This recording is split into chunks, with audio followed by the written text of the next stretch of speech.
اچھا اب آ جائیے بڑی چیزوں پر.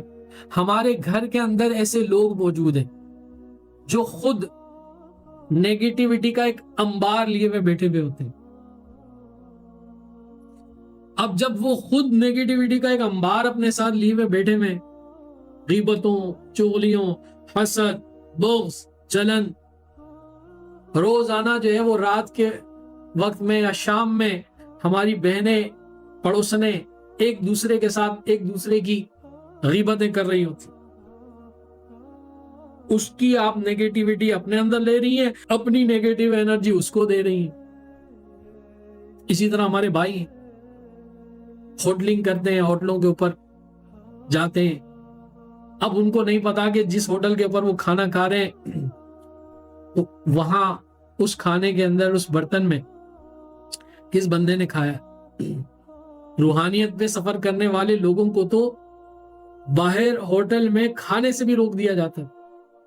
میرے ایک استاد گزرے ہیں، اللہ تعالیٰ ان کو غریق رحمت فرمائے، کریم ابا، 100 سال سے زائد ان کی عمر تھی، اور الحمدللہ جب ان کے وصال کا وقت تھا تو وصال سے قبل انہوں نے اپنی ساری روحانیت، حتیٰ کہ اپنے بدن کا کپڑا، اپنا مسلح، اپنی تسبیح، ایک انگوٹھی پہنی ہوئی تھی، وہ استعمال کے لیے ایک تیل تھا ان کے پاس، وہ ایک معجون رکھا ہوا تھا، وہ چٹائی جس پر لیٹتے تھے، جائے نماز جس پر نماز پڑھتے تھے، حتیٰ کہ تن کے اوپر جو لنگی باندھتے تھے وہ تک انہوں نے چینج کیے دوسرے کپڑے، اور وہ تک مجھے دے دی.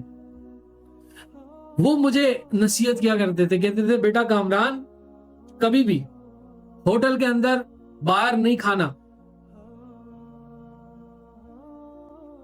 یہ اچھا نہیں ہے، روحانیت پہ چلنے والے شخص کے لیے یہ اچھا نہیں، منع کرتے تھے. وہ کہتے تھے میں بھی کبھی جو ہے نا باہر نہیں کھاتا ہوں.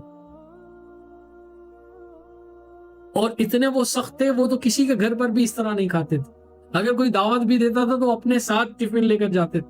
وہ کہتے تھے بیٹا دعوت تیری قبول کر لی، کھانا میرا چونکہ پرہیزی ہوتا ہے تو کھانا میں اپنے ساتھ لایا ہوں، میں وہی کھاؤں، وہی سادی روٹی اور دال یا سبزی وغیرہ وہ کھاتے تھے. تو کمال بابا رحمت اللہ تعالی علیہ، ان کا یہ معاملہ تھا کہ وہ بہت زیادہ محتاط رہتے تھے.